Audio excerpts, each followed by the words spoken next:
Take a look at what happened. যুক্তরাষ্ট্রে মাথাচাড়া দিতে শুরু করেছে রাজনৈতিক সহিংসতা।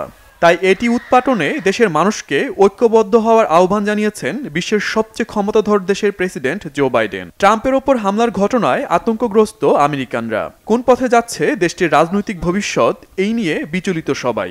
তাই বাইডেন জাতির উদ্দেশ্যে ভাষণ দিতে উপস্থিত হন ওয়াশিংটনের ওভাল অফিসে। বললেন, যুক্তরাষ্ট্রে কেউ কারো শত্রু নয়, সবাই সবার বন্ধু। মনে রাখবেন, আমরা একে অপরের সঙ্গে দ্বিমত পোষণ করতে পারি, কিন্তু আমরা একে অপরের শত্রু না। আমরা প্রতিবেশী, বন্ধু, সহকর্মী এবং সবচেয়ে গুরুত্বপূর্ণ, আমরা সবাই আমেরিকান। আমাদের সবাইকে যে কোনো পরিস্থিতিতে একসাথে লড়াই করতে হবে। ট্রাম্পের উপর হামলা কোনো স্বাভাবিক ঘটনা নয়। যুক্তরাষ্ট্রে বর্তমানে প্রতিহিংসার রাজনীতি চলছে। বাইডেন বলেন, এখানে এই ধরনের রাজনৈতিক সহিংসতার কোনো স্থান নেই। আমেরিকা সহিংসতার জায়গা নয়। এমন হামলা মেনে নেওয়া যায় না। সময় এসেছে পরিস্থিতি স্বাভাবিক করার। এজন্য সবাইকে দায়িত্ব নিয়ে এগিয়ে আসতে হবে।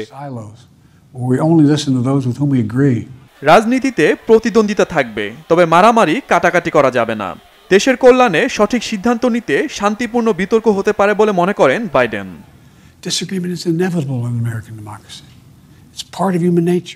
আমেরিকান গণতন্ত্রে মতবিরোধ থাকবেই, এটা খুব সাধারণ বিষয়।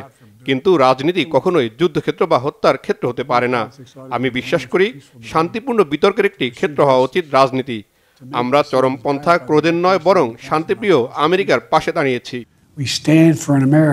বাইডেন বলেন, ট্রাম্পের উপর হামলার ঘটনায় হামলাকারীর উদ্দেশ্য সম্পর্কে এখনো প্রকৃত তথ্য পাওয়া যায়নি। বিষয়টি নিয়ে তদন্ত চলছে এবং শিগগির হামলার উদ্দেশ্য সম্পর্কে জানা যাবে। চলতি তদন্ত নিয়ে আমি কথা বলেছি। আমরা এখনো হামলাকারীর উদ্দেশ্য জানি না। সংশ্লিষ্ট বিষয় খতিয়ে দেখা হচ্ছে।